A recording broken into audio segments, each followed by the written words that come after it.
Quel est le lieu qui fait peur aux démons? Pose la question à quelqu'un à côté de toi. Dis-lui, est-ce que tu savais qu'il y avait un lieu qui faisait peur aux démons? Pose-lui la question s'il savait. Est-ce que tu savais qu'il y avait un lieu qui faisait peur aux démons? Hein? Tu savais ça? Nous allons en parler tout de suite. Quel est le lieu qui fait peur aux démons? Eh bien, ce lieu s'appelle l'abîme. Mes frères et sœurs, l'abîme est le lieu qui fait peur aux démons jusqu'à ce que les démons y prient. Est-ce que vous saviez que les démons priaient? Ils prient pour ne pas aller là-bas. Vous voulez qu'on voit où est-ce que c'est écrit? On va y aller? Allons-y, allons-y, allons-y. Prenons Luc 8, verset 31. Et il priait instamment Jésus de ne pas leur ordonner d'aller dans l'abîme. Alléluia! Les démons ont peur de l'abîme. Parce que lorsqu'un démon est entré dans l'abîme, il ne peut plus remonter. C'est fini pour lui. Il doit attendre le jugement.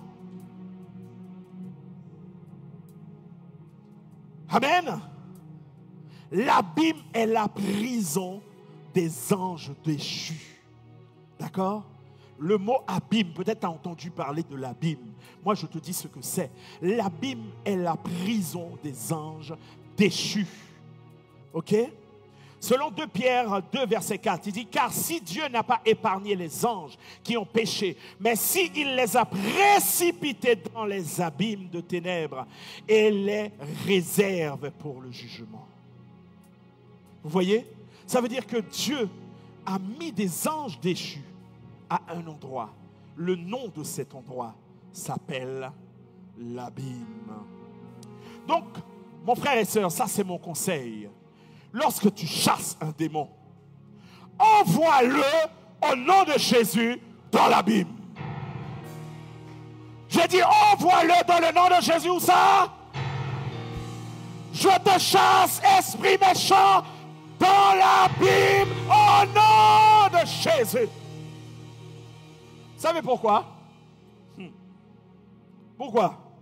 Parce que Matthieu 12, verset 43 à 44 nous dit, lorsque l'esprit impur est sorti d'un homme, il va par les lieux arides, il va se promener.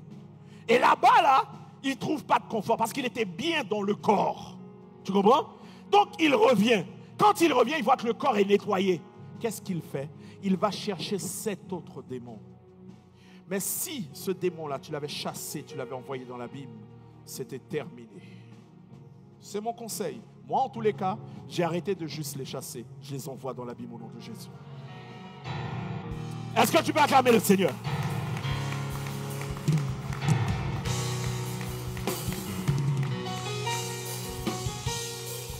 Autre chose à savoir, c'est que l'abîme n'est pas simplement une prison.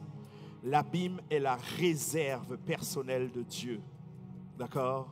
L'abîme est aussi la réserve d'eau de Dieu. Vous vous souvenez du déluge? Qui se souvient du déluge? On se souvient? Amen? Eh bien, Genèse 8, verset 2 dit que les sources de l'abîme et les écluses des cieux furent fermées et la pluie ne tomba plus. Il y a d'abord les écluses des cieux, mais ce n'est pas de ça qu'on parle aujourd'hui. Nous, on parle de l'abîme. Donc, l'abîme est la réserve d'eau de Dieu. C'est cette réserve d'eau-là qui a jailli et qui a envahi toute la terre. D'accord?